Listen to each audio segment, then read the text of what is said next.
పితా పుత్ర పవిత్ర ఆత్మనామంన ఆమీన్. ప్రియ స్నేహితులారా, మీ అందరికీ దేవుని యొక్క ఆశీస్సులను తెలియజేస్తూ జనవరి 12వ తారీఖు ఈనాటి మొదటి పఠనము మొదటి సమూయేలు గ్రంథం 1వ అధ్యాయం 1వ వచనం నుండి 8వ వచనం వరకు. మార్కు సువార్త 1వ అధ్యాయం 14వ వచనం నుండి 20వ వచనం వరకు. ఈనాటి భక్తి కీర్తన 116వ కీర్తన 12, 13 వచనములు, 14 వచనం మరియు 17, 18, 19 వచనములు. ఈనాటి సువార్త పఠనాన్ని భక్తి శ్రద్ధలతో చదివి ధ్యానించుదాం. యోహాను చెరసాలలో బంధింపబడి పిమ్మట యేసు గలిలయ సీమకు వచ్చి, కాలం సంపూర్ణమైనది, దేవుని రాజ్యం సమీపించినది, హృదయ పరివర్తనం చెంది సువార్తను విశ్వసింపుడు అని దేవుని సువార్తను ప్రకటించెను. యేసు గలిలయ సరస్సు తీరమున వెళ్ళుచుండగా వల వేసి చేపలను పట్టు సీమోనును అతని సోదరుడును ఆంద్రేయను చూసెను. వారు జాలర్లు. మీరు నన్ను అనుసరింపుడు, మేము మనుషులను పట్టు జాలర్లుగా చేసేదను అని యేసు వారితో పలికెను. వెంటనే వారు తమ వలలను విడిచిపెట్టి ఆయనను వెంబడించిరి. అచ్చటి నుండి యేసు మరికొంత దూరం వెళ్ళి పడవలో వలలను బాగు చేసుకొనుచున్న జెబెదాయి కుమారుడగు యాకోబును అతని సోదరుడు యోహానును చూసిరి. వెంటనే వారిని పిలిచెను. వారు తమ తండ్రిని పనివారితో పడవలో విడిచిపెట్టి ఆయనను అనుసరించిరి. ధ్యానాంశం: విశ్వమునకు ఆధారభూతుడు యేసు. ఈనాటి మొదటి పఠనంలో యేసు దేవుడు ఒసగిన పవిత్రమైన వరములను మనం తెలుసుకుంటాం. దేవుడు ప్రేమామయుడు. అనునిత్యం తన బిడ్డలతో మాట్లాడుతూ తన ప్రేమను తెలియపరిచేవాడు. ఆది నుండి ప్రవక్తలతో చివరికి తన దివ్య కుమారుడి ద్వారా తన ప్రజలకు తన అమర ప్రేమను తెలియపరిచాడు. ఇప్పుడు వాక్కు ద్వారా మన హృదయాన్ని తన ఆలయంగా మార్చుకుని నిత్యం మనతో మాట్లాడుతూ ఉన్నాడు.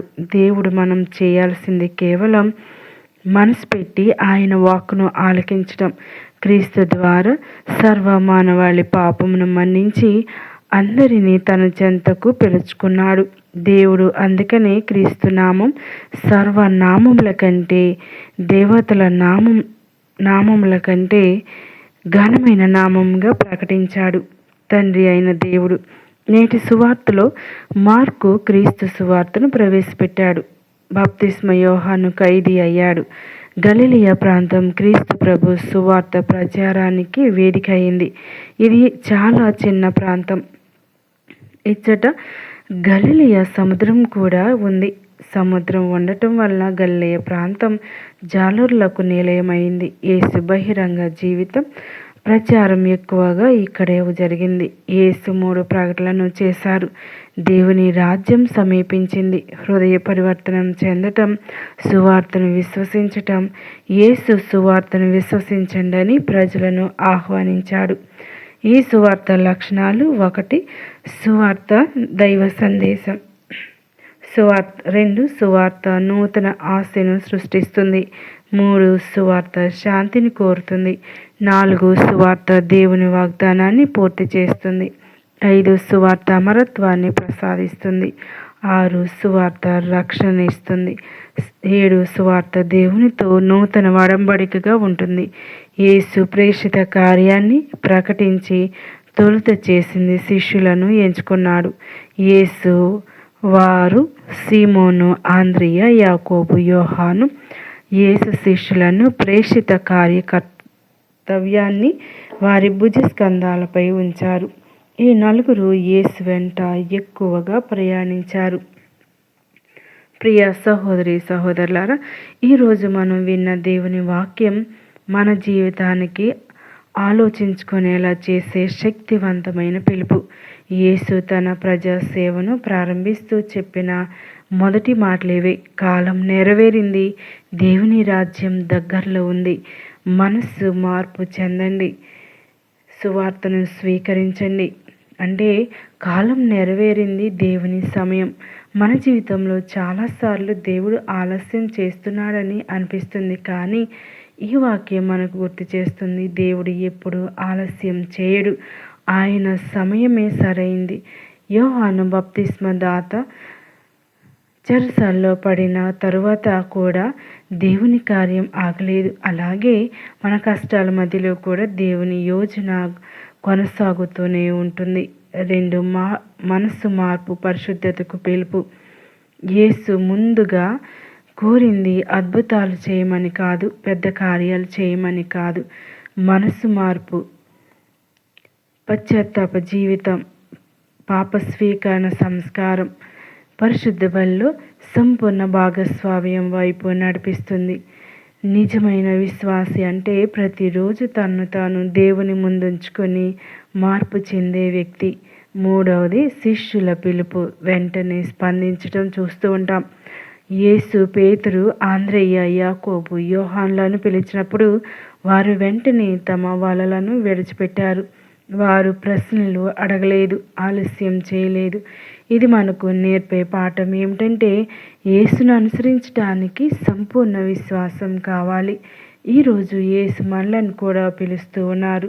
మంచి తల్లిదండ్రులుగా, నిజాయితీ గల యువతగా, సేవాభావంతో జీవించే విశ్వాసులుగా ఆయనను అనుసరించమని, శిష్యుల్ని పట్టేవారిగా. యేసు శిష్యులను ఒక కొత్త లక్ష్యం ఇచ్చాడు. నేను మిమ్మల్ని మనుషుల్ని పట్టేవారిగా చేయుదును. మన మాటల్లో కాకపోయినా మన జీవితం ద్వారా, ప్రేమ ద్వారా, సేవ ద్వారా ఇతరులు దేవుణ్ణి తెలుసుకునేలా చేయడమే మన పిలుపు. పరిశుద్ధ బలి పిలుపుకు స్పందించే క్షణం. ఈ పరిశుద్ధ బలిలో యేసు మళ్ళీ మనకు తన్ను అర్పిస్తూ ఉన్నాడు. ఆయన మనకు శక్తినిస్తూ ఉన్నాడు. ఈ బలి ద్వారా మనం ఆయన పిలుపుకు స్పందించాలి. ప్రియమైన ప్రభువా, నీ పిలుపును వినగల కృప మాకు దయచేయము. మా పాత వాళ్ళను విడిచిపెట్టి నీ శిష్యులు జీవించగల శక్తిని అనుగ్రహించుము. ఈ పరిశుద్ధ బలి ద్వారా మమ్మల్ని నూతనలుగా తయారు చేయండి. దయగల దేవుడు మన యొక్క క్రైస్తవ పిలుపును నూరంతలుగా ఫలింపచేయుదురుగాక. దేవుడు పిలిచినప్పుడు మన హృదయాలు, మనసులు విప్పి దేవుని వైపు మరల్చుదాం. దయగల దేవుడు ఆయన పిలుపునకు మనం సిద్ధంగా ఉండినట్లు తయారు చేయుదురుగాక. ఆయన యొక్క రాజ్యంలో మనందరం భాగస్థులు కావాలని అనుదినం ప్రార్థించి వేడుకొందాం. పిత, పుత్ర, పవిత్ర ఆత్మ నామమున ఆమేన్.